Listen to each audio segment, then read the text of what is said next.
and welcome or welcome back to my channel. My name is Nyambura and this is 100 on Books.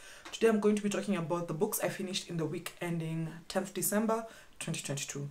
So the first of those was Marriage We Had, 12 Conversations to Keep You Laughing, Loving and Learning with Your Partner by Kevin Fredericks and Melissa Fredericks, aka Kev on Stage and Mrs. Kev on Stage. So I'm not really plugged into the Kev on Stage brand, and I don't actually remember how I came upon this book. It might be one of those times when somebody shares something on Instagram and then you check it out. I put it on hold, it came in, it was a pretty short audiobook, so I went for it. And in this book they have used like this conversational style to talk about, you know, going into marriage and their years of marriage together. They've been married for 2 decades or something like that, and also the complications that came with them having been, you know, people who grew up in the church, capital C, and especially the fact that that came with issues of purity culture, with issues of, you know, like certain ideas of masculinity and so on. It's interesting, like if you're the sort of person who's looking to read books about marriage, heterosexual, Christian still, and so on. This is interesting. This is interesting, and yeah, I mean, it was fun. I found that the energy is not matched, which is generally a thing that one is to expect in a marriage. Like, you often don't have two clowns married to each other or two comedians married to each other or whatever.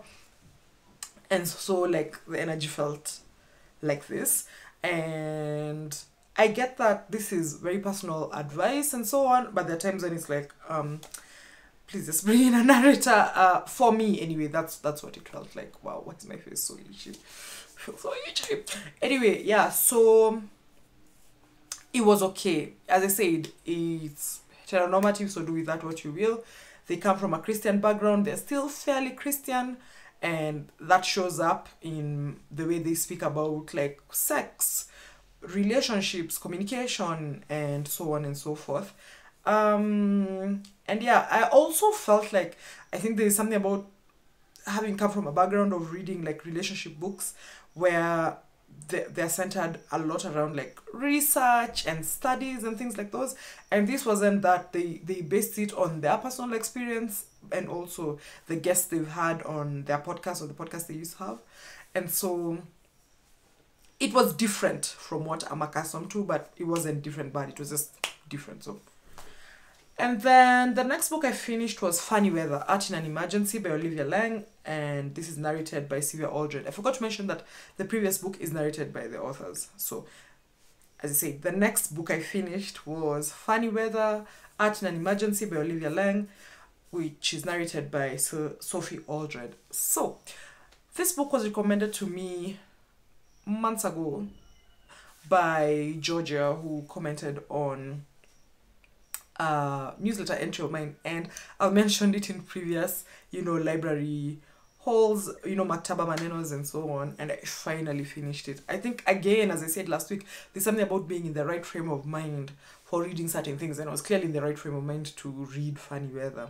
So Funny Weather is a collection of essays, like fairly meditative essays, in which Olivia Laing uses art as a jumping off point to talk about life, current events, art itself, but also like different art forms in conversation with each other.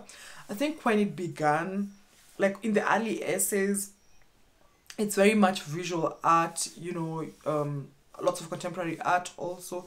So at some point I was like, well, there's going to be a lot of painting and a lot of, like, say, you know, the sort of stuff you see in galleries. But then towards, in later sections, literature is included, film and so on, and so she sort of broadens the scope. And maybe this would have been helpful to read as, you know, print, which I originally intended to do this as a parallel read, but somehow I really got caught up in it as an audiobook, and I was like, go for it, babe, like, clearly it's giving what you needed to give, and I enjoyed it. There are so many artists I want to look up now, and so many artists who I considered and reconsidered of reading this book. So if you like art, if you like visual arts, especially, but also if you love literature, I think you're going to enjoy this. If you hear some noise outside, it's because I live in a society. Anyway, and which has children who make noise. So the third book I finished was A Prayer for the Crown Shy, which is the second book in the Mock and Robot series by Becky Chambers. This book is narrated by M. Grossland. So what's it about? It's a book that comes after A Psalm for the Well-Built, in which we encounter our main character, one Dex, who's a tea monk. They go around different towns, you know, conducting these different tea rituals and so on. And it's set in a time that's very gentle. There's been, you know, like an uprising amongst robots, and now human beings have had to reorganize their lives, so to speak, in a way that doesn't depend on the labor of robots.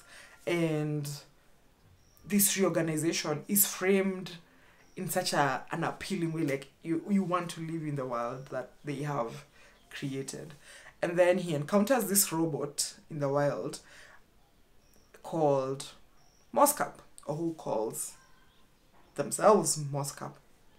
And they learn about each other's worlds, and Moscap is curious about the human world. So in the first book, Moscap is learning about the human world. In the second, this one, A Prayer for the Crown Shy, they go off on adventures together, and we really get to see what Dex is like, their life, their family dynamics, and so on.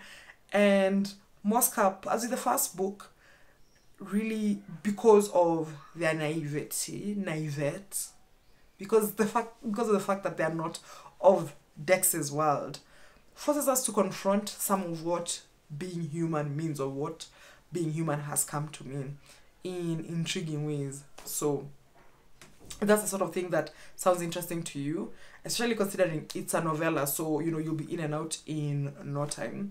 I highly recommend reading this, and it's so cozy. I mean, I'm looking at what's called Storygraph right now, and it says, you know, emotional, hopeful, reflective. It's very much all of those things. So those are the things that, you know, appeal to you. Check this out.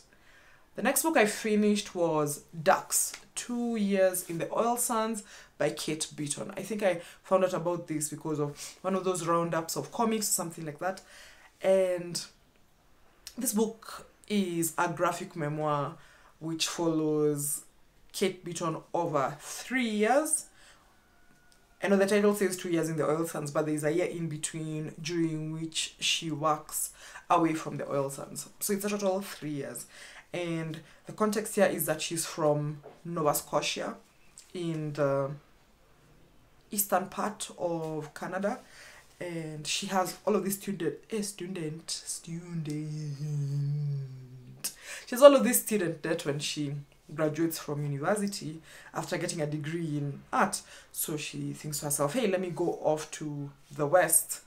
It sounds like a very North American thing to do. But let me go off to the West and make enough money in the oil sands to be able to pay off this debt and essentially pick up an art career off of it. And that's what she does. She goes, first of all, she gets a job as, you know, a waitress, but then soon gets a job at an oil company. And for context, these are really oil sands, like, you know, I'm talking the sort of oil extraction that's not your traditional drilling in, say, one of those OPEC countries, like Nigeria if you're in Africa, or Saudi Arabia or whatever. And so the means of extraction are very rough on the environment, and she has those moments when she's like, hey, you know, some of these communities were talking about the adverse effects on their health and so on and so forth, but she doesn't really go there. And I guess this is a factor of it being a memoir, but I've seen some people who have critiqued that and said, you know, how are you going to have a memoir that frames itself as reflexive, and yet doesn't address this? And I don't know, I'm of two minds, because it's like, is it the job of a memoirist to interrogate some of these conditions? Conversely, is it not the job of a memoirist to interrogate these conditions? Questions that need answers. So in the oil sands, like within the context in which the author Kate Beaton is working, there are very few women. So this lends itself to harassment, to assault, and so on. And we see these things happen to her, but also over time we realize that this is not anything unique. And again, going back to this question of, is it the job of a memoirist to be reflective? It was like, it felt at some point like a catalogue of all the things that could go wrong to a woman, which those things are real, they exist. And again, maybe my memoir era is over, because the way at some point it just felt so jarring again and again and again was, you know, something I don't know I want to experience anytime soon. It's very, very well drawn. The cast of characters can get overwhelming, but I think if you go into this graphic memoir thinking of it as the story of Kate Beaton's life and, you know, supporting characters, it helps in terms of being able to navigate all of those different characters. I've seen some reviews where people have sort of complained about how many people are featured in the graphic memoir, but for me, because there's this through line that was Kate, and everybody else was sort of like, you know, a satellite for the sun that she was, it wasn't so hard to keep going. So again, if you like graphic memoirs, if you're interested in a world that honestly I'd never thought of outside of thinking about it in terms of the environmental degradation and so on, like what does it mean for the people who live and work there, who are disconnected from their families and so on, it's quite a sympathetic memoir, even sometimes towards the people who have hurt the author. And again, mixed feelings about that, but this might be something you'd be interested in checking out. Then the last book I finished was Clap When You Land by Elizabeth Acevedo, which is narrated by Elizabeth Acevedo and Melania Louisa Murray. You probably saw this a few years ago. It was sort of like a hot YA novel, and it features these two girls who find out after the death of their father in a plane crash that each exists, the other exists. Their dad had a child in New York and a child in the Dominican Republic, and he did not let either of them know about the other's existence. And so they're tackling grief, loss, as well as this fairly earth-shattering discovery because one of them is left with just one parent, her mother, the one in New York, and the other lost her mother a few years ago, so now she's essentially an orphan and she's been living with her aunt. And they both confront these very, very difficult feelings around, you know, one's parents' relationship with the other parent, but also with other people in their family. For the child in New York, what it means that her mother stayed after her father was unfaithful. For the child in DR, the fact that her father kept this secret from her, but also that the reason she was not able to move to the US, which for her would represent a better life in many ways, was that her father had this secret family that he never divulged, and that they have to deal with all of this without having their father present to confront is really tough. And yet, you know, being teenagers, they have these rough moments. They do some pretty wild things. They make some crazy decisions, but they're good kids on the whole. They're good kids, and that in the end is the most important part. The way they come through for each other, the way, as in a lot of YA novels, the kids being alright compel the adults to grow up or not necessarily grow up, but to see the world in different ways. This book also has like some queer representation because our New York sister is in a relationship with another girl, and the girl in DR is living in a world that's suffused with a lot of sexual harassment, which the girl in New York has also experienced, but it's colored in DR by, you know, those north-south inequalities.